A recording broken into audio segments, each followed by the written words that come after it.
My dad told everyone I lost my 140K, so I showed them exactly where every dollar went. It wasn't a lie, not exactly, but it was a weapon. He stood in the middle of my parents' sprawling living room, the one with the silk damask wallpaper and the faint smell of lemon polish, and he spun a narrative. It was Thanksgiving, the year after I'd finally gotten my footing after college, the year I'd been riding high on the success of that first big project, the year I'd actually managed to scrape together a decent amount of savings. He watched my Aunt Carol, my Uncle Gary, my mom, even my younger brother Mark, who was already showing signs of that lazy entitlement he'd inherited from Dad, his eyes flicking to me, then back to Dad, hanging on every word. She just sort of blew it all, he'd said, his voice laced with that practiced disappointment that always managed to sound like genuine concern. $140,000. Gone. Can you believe it? No idea where it went. Said she invested it, but, well, just gone. The collective gasp was audible. Aunt Carol wrung her hands, her perfectly manicured nails clicking against her pearls. Uncle Gary, bless his simple heart, just shook his head, muttering something about irresponsible youth. Mom looked at me, her eyes wide with that familiar blend of pity and exasperation. Mark, of course, just smirked. He knew. He knew something was up. It was true, in a way. I had lost the $140,000, but it wasn't through some careless mistake or a foolish whim. It was gone because I'd been foolish enough to trust the man who just delivered that damning pronouncement, the man who was supposed to be my biggest champion, my father. We'd discussed it months before in his mahogany-paneled study, the same one where he'd signed off on my college tuition checks and where he'd lectured me about the value of a dollar. I was on the cusp of something big, a tech startup that wasn't just about making money, but about changing how people connected. It was innovative, it was disruptive, and it needed capital, serious capital. I'd approached him, tentatively at first, then with a surge of confidence, laying out my business plan, the projections, the market research. He'd listened, nodded, stroked his chin. He'd even expressed pride. "This is it, sweetheart," he'd said, his hand on my shoulder, a rare show of genuine affection. "This is what I've been waiting for you to do." He'd offered to invest, not just a little, but the full amount I needed. It felt like a dream. The money was mine, in a sense, his to give, but it was also my venture, my idea. He even insisted on a formal agreement, a shareholder's equity stake, which I thought was smart, professional. It made me feel like a real business owner, not just a kid playing dress-up.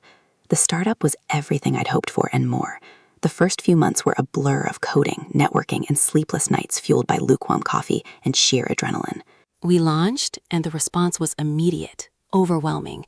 Early investors were clamoring, the press was calling, and suddenly, that $140,000, my father's investment, was multiplying. I saw the numbers in the quarterly reports, the projected growth, the potential. I was ecstatic. I'd call my dad, brimming with excitement, sharing the latest milestones, the accolades. He'd listen, his responses growing more reserved, more strategic. "That's good, honey," he'd say, but there was a hollowness to his congratulations. He started asking about the distribution of profits, about dividends, about the structure of the company's assets. I brushed it off, thinking he was just being a proud father, interested in the business he'd helped launch. I was so naive. The first real crack in the facade appeared when I decided to take a small personal dividend, enough to finally pay off my student loans and buy a decent, reliable car. I'd mentioned it to my mom, casually, over brunch. She'd gone pale. "Are you sure that's wise, dear? Your father," she trailed off, her eyes darting towards the door as if expecting him to materialize. That night, he called. His tone was different. It was measured, cold. "I've been reviewing the company's financials," he'd said, and I could hear the rustle of papers in the background. "And I'm concerned about your liquidity. Taking personal dividends at this stage, when we're on the cusp of significant expansion, it's premature. It's detrimental to growth." I tried to explain, to tell him that it was a small amount, a reward for the initial struggle, a way to clear my debts so I could focus entirely on the business. He cut me off. "I don't want to hear it. This isn't about your personal desire, Sarah. This is about the investment, my investment, and I decide when and how it's utilized." The words hit me like a punch to the gut. My investment. It was no longer our venture, our success. It was his, and he held the purse strings. That was the beginning of the slow, insidious erosion of my control. He started attending board meetings, not as an observer, but as a director, wielding his newfound authority with an almost gleeful precision. He'd subtly undermine my decisions, praise other team members for ideas I'd spearheaded, and generally make me feel like an imposter in my own company. The $140,000 wasn't mine anymore. It was a debt, a loan he'd strategically positioned as his capital, and I was merely its steward. He'd call me, not with pride, but with demands. He'd dictate hiring decisions, marketing strategies, even the color palette of our website. And when I pushed back, he'd resort to the same tactic he'd employed at Thanksgiving, the casual dismissal, the implied incompetence. "Sarah, please, let the adults handle the finances," he'd say. Or, "You're too emotional about this. Business requires a clear head." My clear head. The one that had come up with the idea, the one that had worked tirelessly to bring it to fruition.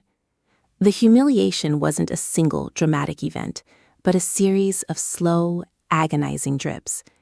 It was the way my brilliant head of development, a woman I'd handpicked and mentored, started deferring to my father's opinions, looking to him for approval instead of me. It was the awkward silences in meetings when I presented an idea, followed by my father's patronizing nod and his own slightly modified version, which would then be met with enthusiastic agreement. It was the constant gnawing feeling that I was being watched, evaluated, and found wanting. He'd even started referring to the company as my foundation, as if he were some benevolent philanthropist bestowing his wealth upon a grateful world. I started withdrawing, retreating into myself. The fire that had fueled my passion began to flicker, replaced by a cold, hard resentment that simmered just beneath the surface. The final straw, the moment the last shred of my innocence shattered, came during a family dinner at their house. It was supposed to be a celebration of Mark's promotion at his law firm. Dad was in his element, regaling everyone with tales of his own early career, his shrewd business dealings. He'd mentioned my startup, and I braced myself. "Sarah's doing interesting work," he'd said, a slight twist to his lips. "She's learned a lot about fiscal responsibility, especially after that little miscalculation with her initial seed money." He let the word hang in the air, a deliberate ellipsis that implied a catastrophic failure. My mother shot me a pleading look. Aunt Carol sighed sympathetically. Uncle Gary patted my knee, a gesture meant to comfort but which felt like a pat on the head for a wayward child. Mark, of course, just snickered into his wineglass. In that moment, surrounded by the trappings of my family's wealth and success, I felt utterly exposed, utterly shamed. They all thought I was a failure, a prodigal daughter who'd squandered her inheritance. They saw me as a child playing with money she didn't understand. And the most sickening part?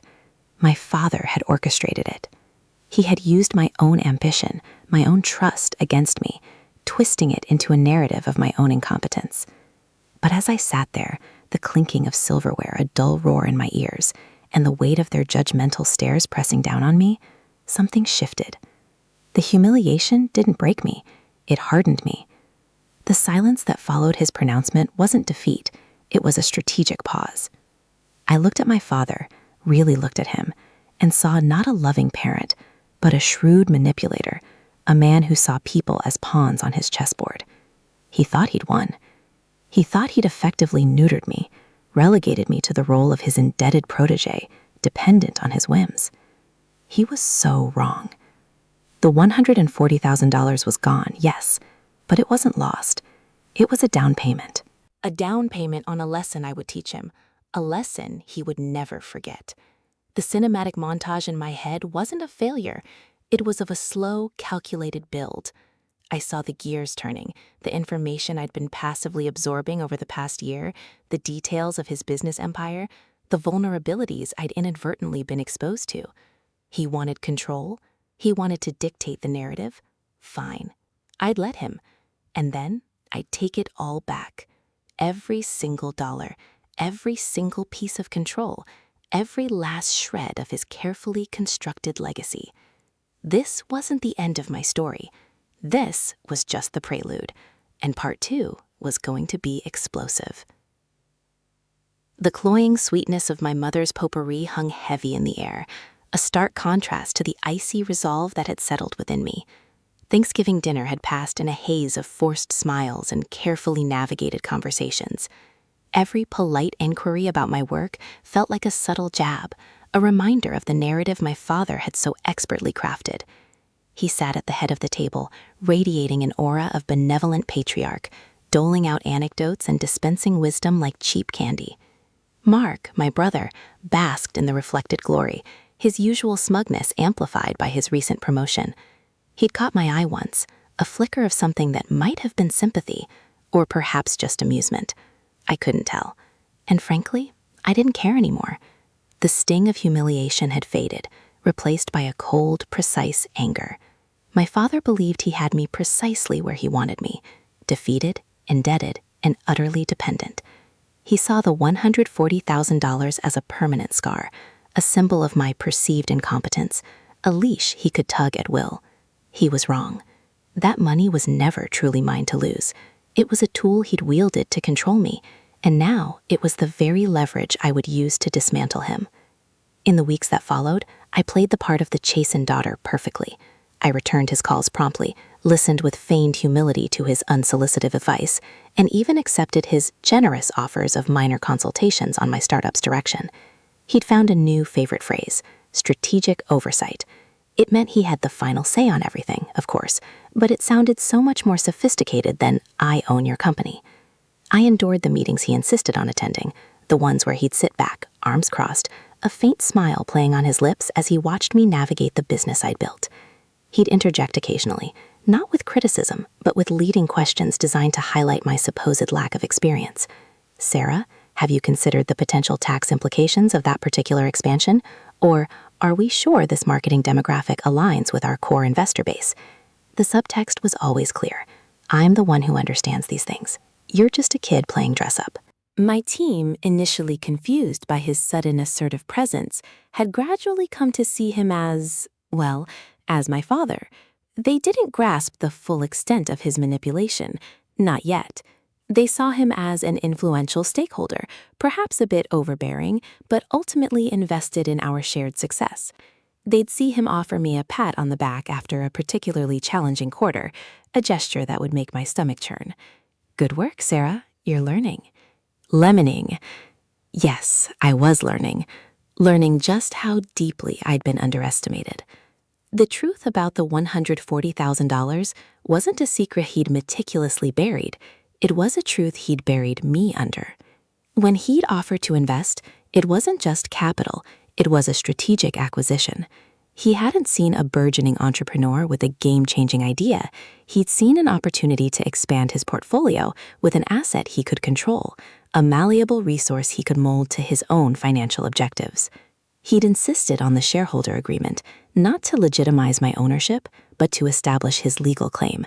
He framed it as a gesture of parental support, a way to instill financial discipline. But what he'd actually done was create a Trojan horse.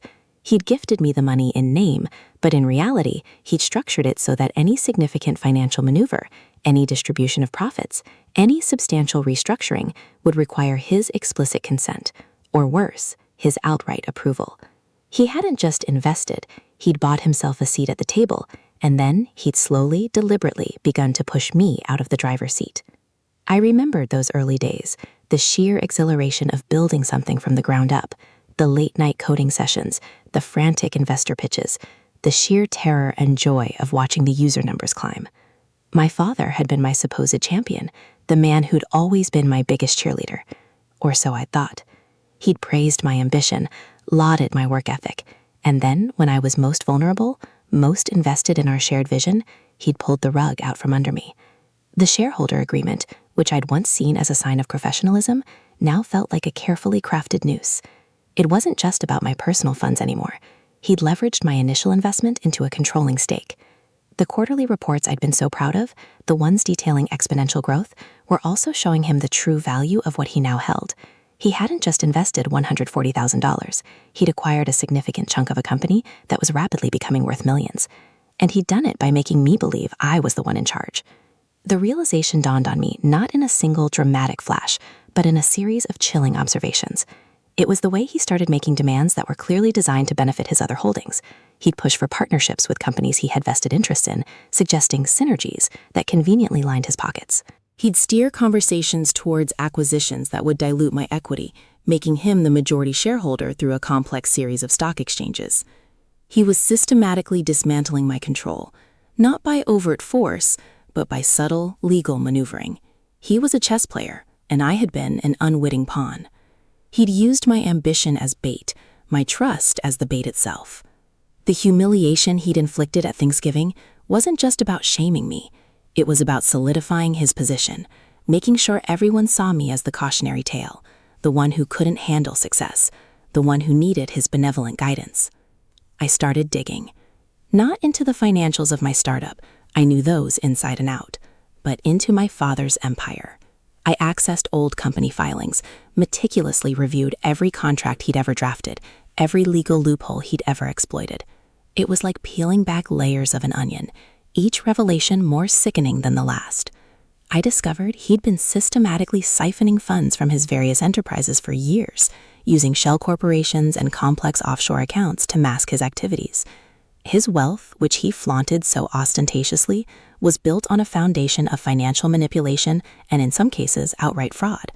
The $140,000 he'd invested in my company was likely just a fraction of what he'd already extracted from other ventures, money he'd essentially laundered through my startup, making me an unwitting accomplice in his scheme.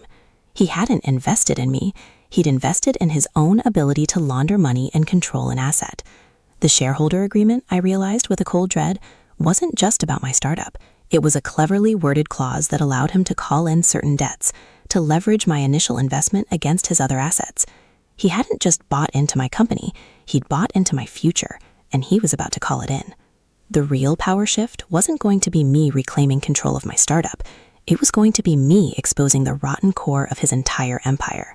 He had underestimated my intelligence, my resilience, and my capacity for righteous fury. He thought he was building a legacy. He was actually building his own downfall. The quiet control he exerted over my company was a prelude to a much larger game. I started to see the patterns, the intricate web of financial dealings he'd spun. He was always looking for leverage, for ways to consolidate power. My startup was just another piece on his board. He'd brought me into his world of high finance, expecting me to remain a subservient player. But he'd forgotten that I had inherited more than just his ambition. I'd inherited his sharp mind, his ability to strategize, and now a burning desire for retribution. He thought he'd weaponized my money against me. He had no idea I was about to turn his own weapon on him. The emotional confrontation I'd braced myself for finally arrived, not at a family gathering, but in the sterile, impersonal setting of his lawyer's office. He'd summoned me there, ostensibly to discuss future strategic alignments for my company. I walked in, my stomach a knot of nerves, but my mind as clear as a winter sky. He was already there, seated at the head of a long, polished conference table, his usual air of self-importance radiating from him. He offered a dismissive nod, as if I were an inconvenient business associate, not his daughter. His lawyer, a sharp-faced man named Mr. Sterling, sat beside him, his expression impassive. "Sarah, thank you for coming," my father began, his voice smooth and practiced. "We've been reviewing your company's latest projections. While promising, there are certain discrepancies that need addressing. Specifically, your recent decision to allocate a significant portion of retained earnings towards independent research and development without prior consultation." I felt a surge of cold fury. "Prior consultation?" I echoed, my voice deceptively calm. "You mean without your permission? That R&D is what will make us competitive, Dad. It's essential for growth." He waved a dismissive hand. "Growth is important, Sarah, but so is liquidity. And frankly, your unilateral decisions are becoming a concern. Mr. Sterling and I have prepared a proposal that will ensure a more streamlined management approach." Mr. Sterling slid a thick document across the table. It was a revised shareholder agreement, a blatant power grab that would effectively transfer complete control of my company to him. My stomach clenched. This was it, the moment he planned to finally cement his ownership. "This is outrageous," I said, my voice trembling slightly, not with fear, but with rage. "You can't do this." My father leaned back, a smug smile playing on his lips. "Oh, but I can, Sarah. You see, that $140,000 wasn't just an investment, it was a loan, secured against your initial equity. And according to the terms we agreed upon, the terms you so eagerly signed, I have the right to assume controlling interest if certain financial milestones aren't met, or if strategic decisions are made unilaterally. My mind raced. He had twisted the agreement, weaponized the very contract he'd insisted upon. But I had seen it coming. I'd spent weeks poring over his own company's intricate financial structure, uncovering the leverage he held, the hidden clauses in his own opaque dealings. You think you're so clever, I said, my voice low and dangerous. You think you've trapped me. But you've forgotten something, Dad. You've forgotten that I've been watching you. I know about the offshore accounts, the shell corporations, the inflated invoices. I know how you've been bleeding your other companies dry for years, and I know exactly where the real money is. His smug expression faltered. A flicker of unease crossed his face. Sterling shifted in his seat, his impassive facade cracking. "What are you talking about?" my father demanded, his voice losing its smooth veneer. "I'm talking about the fact that the $140,000 you invested in my company was likely proceeds from your own illegal activities. You used my startup as a laundering vehicle, didn't you? A clean slate for your dirty money?" I paused, letting the accusation hang in the air. "And that loan agreement you're so proud of, it's only enforceable if you are not in breach of multiple federal laws. Because if I go to the SEC, if I go to the IRS with the evidence I have, that loan won't be worth the paper it's printed on.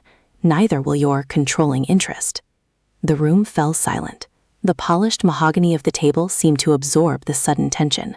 My father's face was a mask of shock and fury. He'd expected fear, submission, perhaps even tears. He hadn't expected a full-blown counterattack.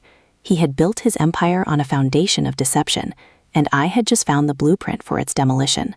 Mr. Sterling, ever the professional, cleared his throat. "Miss Thompson, this is a serious accusation, without concrete evidence." "Oh, I have concrete evidence, Mr. Sterling," I interrupted, my voice dangerously steady. "Copies of wire transfers, encrypted emails, offshore account details, all meticulously documented. I've been building my own leverage, Dad. While you were busy trying to control my small startup, I was gathering the ammunition to dismantle your entire empire." My father stood up abruptly, his chair scraping loudly against the floor. His face was pale, his eyes wide with disbelief and a dawning horror. He had played his hand, revealing his ultimate intentions, and I had called his bluff, not with a polite plea, but with a threat that could shatter his entire world. He had underestimated me, dismissed me, humiliated me, and now he was about to face the consequences. The power shift had begun, not with a whimper, but with a roar. The silence in the room was deafening, a prelude to the storm that was about to break. The silence stretched, thick and suffocating, broken only by the rhythmic ticking of a discreet wall clock. My father, for the first time in my life, looked utterly lost. His carefully constructed facade of paternal authority had crumbled, replaced by a raw, unvarnished panic. He stared at me, his eyes darting between my face and the thick folder I had placed on the table, a silent testament to my thoroughness. Mr. Sterling, his jaw clenched, remained frozen, his professional composure giving way to a barely concealed agitation.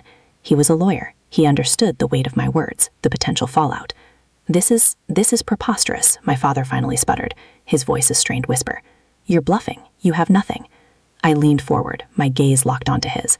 "Bluffing? Dad, I have everything." I have the timelines, the discrete payments, the laundered funds routed through your most trusted associates. I even have your personal logs detailing the offshore transfers. You were so meticulous about masking your tracks, but you forgot one crucial detail. You underestimated your daughter's capacity for detail. You thought I was too busy building my own dream to notice the rot in yours. My voice was low, measured, each word laced with a cold, hard certainty. The humiliation he'd inflicted at Thanksgiving, the subtle digs, the condescending tone, it all fueled this moment, this power I now held. He opened his mouth to speak, but no sound came out. He looked at Mr. Sterling, a silent plea for help, for a way out. Mr. Sterling, however, just shook his head, almost imperceptibly, his eyes fixed on the folder.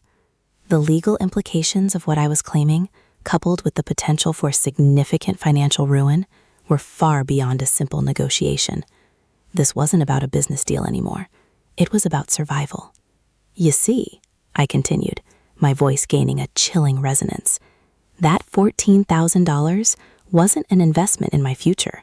It was an investment in your ability to hide your past. You wanted to inject cash into a clean venture to legitimize your other, less savory income streams. You wanted me to be the unwitting face of your financial facade. But I'm not that girl anymore, Dad. The girl who signed that agreement, the girl you dismissed and demeaned, she's gone. And in her place is someone who understands leverage. Someone who understands that your entire empire is built on a house of cards, and I'm holding the deck. He sank back into his chair, his shoulders slumping. The fight had gone out of him. He knew, with a terrifying certainty, that I wasn't bluffing. He had always prided himself on his ability to control situations, to manipulate outcomes. But he had miscalculated, catastrophically, the emotional depth of his own manipulation. He had underestimated the power of a daughter's broken trust. "What do you want?" he asked, his voice barely audible. It was the question of a cornered man, stripped of his power, his arrogance replaced by a desperate pragmatism.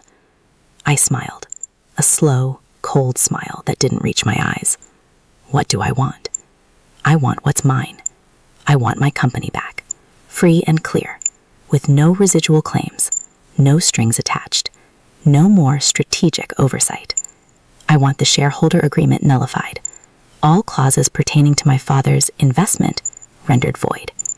And then I paused, letting the weight of my next words settle. I want compensation for the emotional distress, for the years of manipulation, for the stolen sense of autonomy.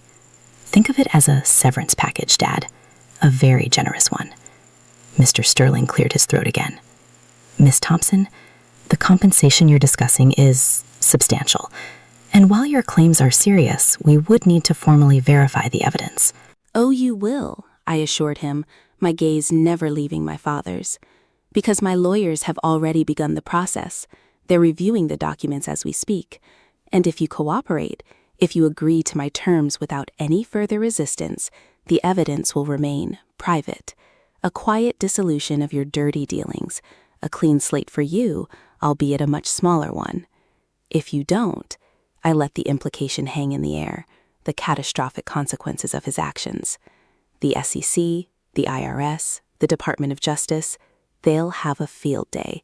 Your legacy, Dad, the one you've worked so hard to build, will be nothing but a cautionary tale of greed and corruption." My father looked at me, his eyes hollow. The man who had once seemed invincible, the titan of industry, was reduced to a broken shell. He had underestimated the quiet strength that can emerge from deep betrayal. He had focused so intently on controlling me financially, he had forgotten about the emotional damage, the burning resentment that simmered beneath the surface. "You've destroyed everything," he whispered, the accusation dripping with self-pity. "No, Dad," I corrected, my voice soft but firm. "You destroyed everything. I'm just cleaning up the mess. And in the process, I'm reclaiming what's rightfully mine." I stood up, gathering the folder with a deliberate slowness. "Mr. Sterling, I expect a drafted agreement outlining my terms to be ready for my review within 48 hours. My lawyers will be in touch with yours to facilitate the transfer of ownership and the settlement of compensation. You have my number. Don't disappoint me." I walked out of the lawyer's office, the sterile air outside feeling like a breath of fresh life. The weight that had settled on my shoulders for years felt like it was finally lifting. The journey had been brutal, a descent into darkness and desperation, but I had emerged, not unscathed, but undeniably victorious. The next few weeks were a blur of legal wrangling and tense negotiations. My father, broken and defeated, acceded to every demand. The shareholder agreement was voided. My company was returned to me, wholly and unconditionally. The financial settlement, while substantial, was a fraction of what he had amassed through illicit means. It was a price he was willing to pay to avoid total ruin. The news of my father's sudden and complete withdrawal from his business empire, coupled with a quiet restructuring of his remaining assets, sent ripples through the financial world. The explanations were vague, citing personal reasons and retirement. No one suspected the true cause, the seismic shift that had occurred within our family. My brother, Mark, called me once. His voice was hesitant, stripped of his usual bravado. He'd heard whispers, of course, the kind that travel fast through wealthy circles. He didn't ask for details, just a simple, "Are you okay, Sarah?" I told him I was better than okay, and the line went dead. I didn't know if he understood, or if he even wanted to. My mother, when I finally called her, was frantic. She'd heard nothing but rumors. She demanded an explanation, her voice laced with a familiar, accusatory tone. I told her simply that Dad and I had reached an understanding, that everything was resolved. I didn't offer her more. She was a bystander in the true drama, a participant only in her own passive-aggressive suffering. She'd always chosen comfort over truth, and this was no exception. The final resolution wasn't a dramatic courtroom showdown or a tearful reconciliation. It was a quiet, profound shift. I sat in my office, the city skyline stretching out before me, no longer a symbol of my father's dominance, but a testament to my own hard-won independence. The $140,000, the symbol of my perceived failure, was now a distant memory, a ghost of a past I had definitively buried. I had walked through fire, endured humiliation, and navigated a labyrinth of deceit, but I had come out on the other side, stronger, wiser, and undeniably free. The air in the office was clear, unburdened by the cloying sweetness of potpourri or the suffocating weight of familial obligation. It was just the quiet hum of success, the steady pulse of a future I had built, brick by painstaking brick, on the ashes of my own undoing. This was not just a victory, it was a rebirth.